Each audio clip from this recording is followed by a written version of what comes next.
নারী মাকে দেখে মা হওয়া শেখে, শাশুড়িকে দেখে শাশুড়ি হওয়া শেখে। কথাগুলো সবার জন্য নয়, এটা সমাজের বিশাল এক অংশ নারীদের জন্য। একটা মেয়ে অনেক স্বপ্ন নিয়ে শ্বশুর বাড়িতে পা রাখে। মেয়েটা নিজের বাবা মা ভাই বোন নিজের সকল সত্তা ত্যাগ করে আসে তার স্বামীর ঘরে। শুরু থেকেই কোনো মেয়ে শ্বশুর বাড়িতে এসে বেয়াদপি করে না। স্বামী সহ শ্বশুর বাড়ির সবার কাছে তার এতটুকুই চাওয়া থাকে, সবাই যেন তাকে একটু আদুরে গলায় কথা বলে, তার ছোট ছোট চেষ্টাকে অ্যাপ্রিসিয়েট করে। আর এই আশায় সে নিজেকে উজাড় করে সকলের জন্য খাবার বানায়, ঘর সাজায়, উৎসব পার্বণে নিজের পরিবার ছেড়ে তাদের সাথে সময় কাটায়। একটা সময় তাদেরকে বংশধর দিতে নিজের জীবন বাজি রাখতে হয়। নিজের নিজস্ব পরিবেশ ছেড়ে মেয়েটা একটা নতুন পরিবেশ, নতুন পরিবারে আসে, খাপ খাইয়ে নিতে চেষ্টা করে। কিন্তু ছেলের পরিবার মেয়েটার এই চেষ্টাকে মূল্য দিতে জানে না। বেশিরভাগ পরিবার শুরু থেকেই বাড়ি বউটাকে ডমিনেট করতে শুরু করে। কাজে কথায় চলাফেরায় উঠতে বসতে ভুল ধরতে শুরু করে। কিছু হলেই মেয়েটার বাড়ির লোক তুলে কথা শোনায়, অসম্মান করে।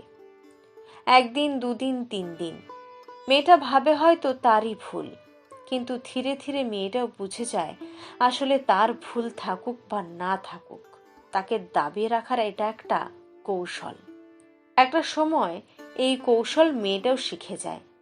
সে তার সকল চেষ্টা শেষ করে দেয়, শুরু করে প্রতিদ্বন্দ্বিতা। নীরবে আর কতই সহ্য করবে, শুরু করে প্রতি উত্তর। মেয়েটাও একসময় শ্বশুর বাড়িতে প্রতিবাদী কণ্ঠে কথা বলা শুরু করে।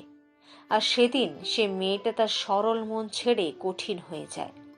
সেই দিন ওই মানুষগুলোই তাকে বেয়াদপের আখ্যা দেয়। আর কিছু ক্ষেত্রে মাঝে ভুক্তভোগী হয় ওই পরিবারের নিজের ছেলে।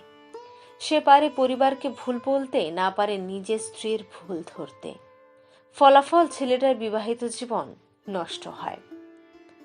যাদের কঠোর আচরণে মেয়েটা এমন হয়ে উঠল, তারাই তখন বলে মেয়েটা আমাদের সাথে থাকতে চায় না, আমাদের সাথে খারাপ আচরণ করে। অথচ চিত্রটা অন্যরকম হতে পারত।